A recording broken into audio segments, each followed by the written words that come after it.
Hello everyone, and welcome back to DMG. Today I have a unique hard drive to show you. The biggest PC hard drive ever made. The Quantum Bigfoot. Look, I can barely fit my hand around it, and I have rather large hands. I'm calling it the largest, physically, PC hard drive. Because before the IBM PC, there were a lot of other hard drives that were, really voluminous, as in, feet of platter diameter. But those didn't quite work like more modern PC hard drives from, 30 years ago and up. That's where I'm going to draw the line. So yes, there are bigger hard drives that are older, but, this is the largest that fits in a hole that you would find on most computer cases. With that out of the way, let me just show you how big this truly is. Here are two standard desktop hard drives, and they fit perfectly over it. Because this goes in a 5.25 bay, like your optical drive would. Well, if a laptop drive is half the size of a desktop drive, that means this way, you could fit 4 laptop drives into the space that this occupies. And if you add that to the fact you can fit 2 of them stacked, this is the size of 8 SATA SSDs or laptop drives, which is pretty damn huge. And, just for fun, the smallest hard drive that I am aware of existing, the CF micro drive. Let's see, how many of these would it take? Just roughly, that's 1, 2, 3, 4 by 1, 2, 3, we'll call that 4. So that's 16 times 3. So you could fit 48 of these in the space that this drive occupies. Now, you may be wondering why they made a hard drive that's almost as big as your mom. Well, it's so that they could fit more data on one platter without having to add platters and add heads, which would add costs. Because, this was the 90s and 2000s. Hard drive parts were kind of expensive, way more expensive than they are now. So let's just compare really quickly. Of course, this is not going to be a precise measurement, but on a drive like this, we'll call that a 5 centimeter platter radius. And on this, you get about, we'll call that 7 centimeter platter radius. So, on this, you get almost twice the surface area of the platter. Look at this. So going off that rough calculation, this drive has about 78 centimeters squared of platter area. That's not perfectly accurate.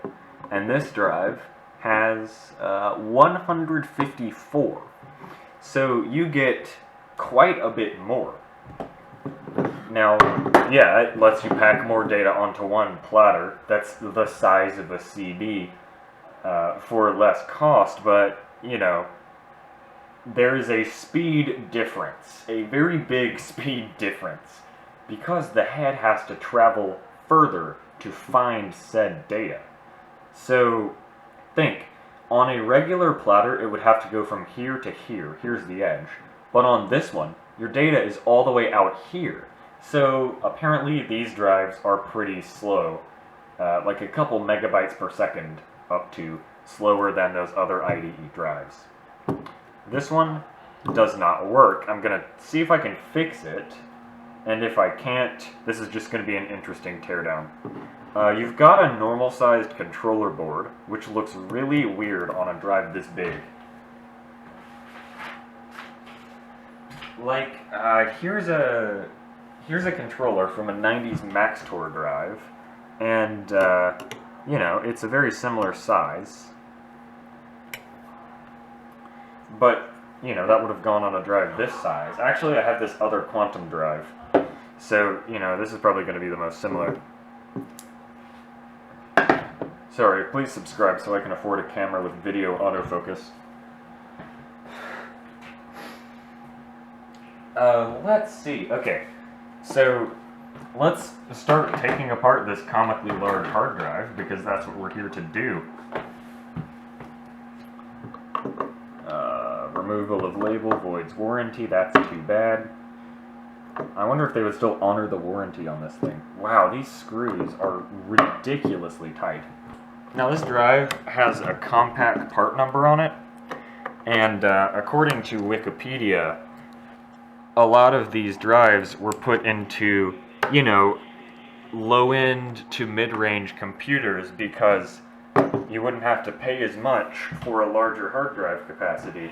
I'm not sure if it's intentional, but we've got a stamped T-Rex. I don't know if that's supposed to be T-Rex or if that's just a coincidence. And yes, this is a 4 gigabyte drive, which was huge at the time. So, well, let's see. I'm also going to pop this one. Didn't feel like there was a screw. Oh, there was. This sneaky lad. It's just so recessed. Usually they aren't this far inside. I might need to go borrow some pliers. They really did not want you getting into this drive.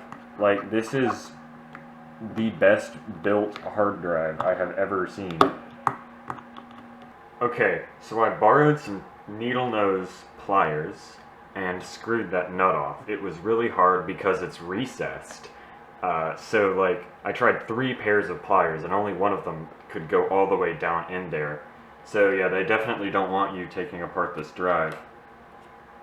However, at this point, I haven't broken the seal yet. It should just be... Oh, that's weak. Yeah, that just popped right off. Okay. It feels like the cover is fully loose.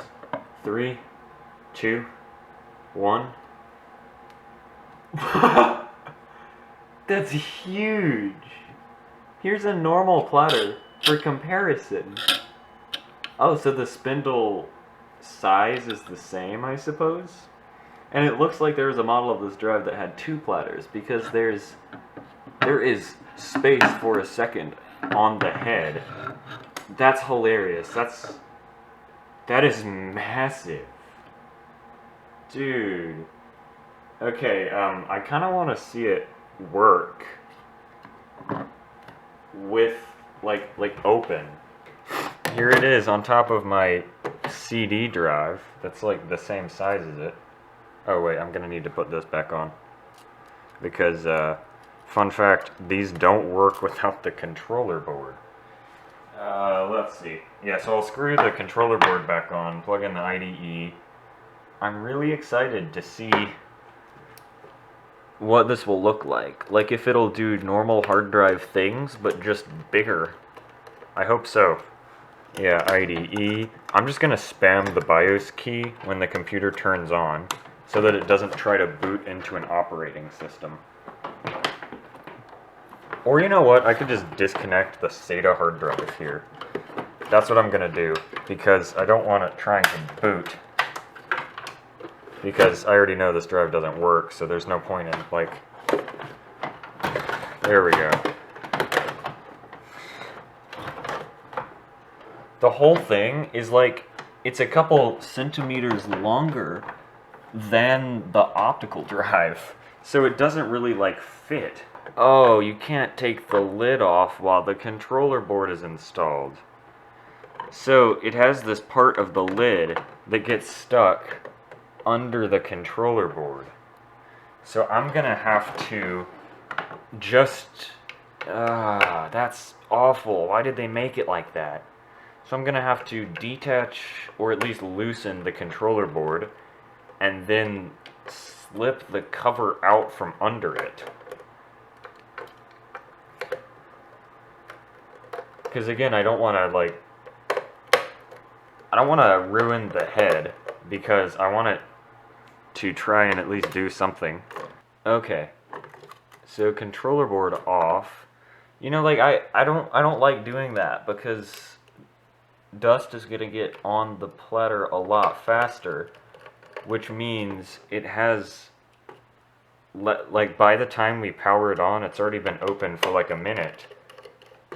Because, you know, I'll have to screw the controller board back in, and that takes time. So, because it's already been open for a little while, that means that dust will already have gotten on the platter. So, it could already be not quite working the way it normally would. So, you know, it's probably going to be extra erratic.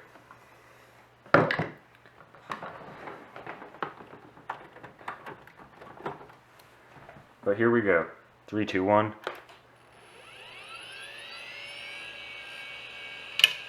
Why am I scared? Like, this is terrifying. Oh, that should not be happening. Yeah, it won't read the firmware. But damn. That just moves whenever the head does. That's hilarious. This thing is massive. Like...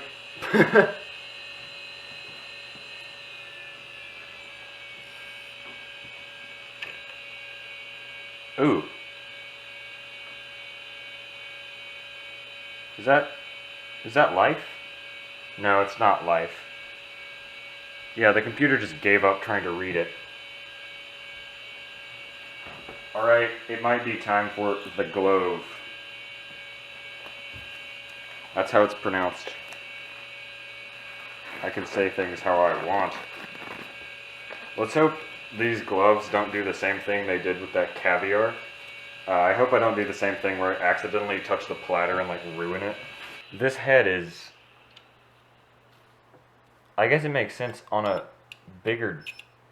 Oh, that's not a very good sound. Yeah, that's not a sound it should be making. I don't want to scratch this thing up too bad. Wow. It's just incredible that they could make a drive this big.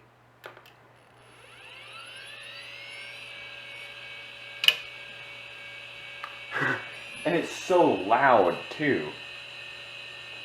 Like, of course it's extra loud with the cover off, but... Again, just for comparison, here's my smallest drive. Oh. Okay, that startled me. But... Okay, the O was not because I was startled by the drive. The platter on this is smaller than the spindle clamp on this drive. That did something.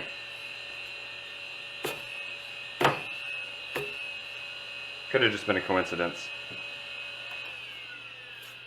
You gotta be careful, you don't want to touch those screws with just your bare fingers because that could give you a nice scratch. Wow, like, I think it's motor and head related. Let me just get that nice picture there. Oh, wow. Okay, before I turn it back on, I gotta remember to take this off because I don't want it to get flung. I think these, now that I'm remembering, I think they're like a slower rotational speed. Which, yeah, I mean, to spin this at 7,200 or even 5,400 RPM, you need a much bigger motor than you could fit in a hard drive. Even just like the spindle, it's got a lot more weight to it, you know, when you're like rotating something and you can tell it's heavy. This has a lot more weight behind it than a normal drive. Also, you probably can't hear it because my mic sucks, but it's making that little sound when you turn. So that means the balls in the bearing are, you know, worn down, and don't you just hate it when the balls don't do their job? Let's see. Innuendos aside, this is a gorgeous, fascinating drive. Sorry if you can see my reflection in it, but it's just, like it's just comically large. I might take it apart further and just look at those magnets because, damn. But yeah, I think these are like 4,200 or 4,000 RPM. I think it's 4,000. Anyway, turning it back on again. The amount of air that this moves, like back here, I can still feel the air. like several inches away. So no wonder it's got this, like, this cover is probably worth a couple dollars in scrap because it's so thick. I think it's aluminum.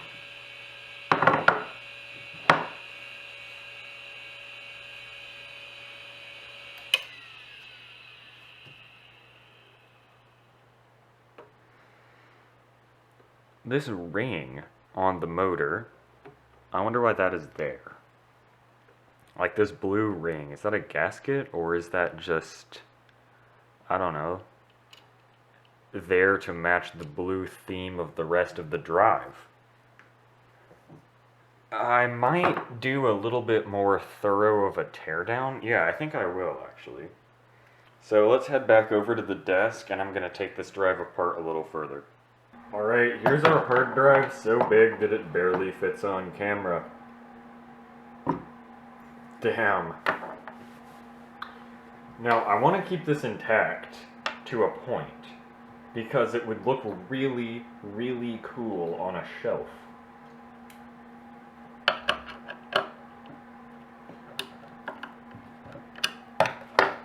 Sorry, my hands are like really oily right now.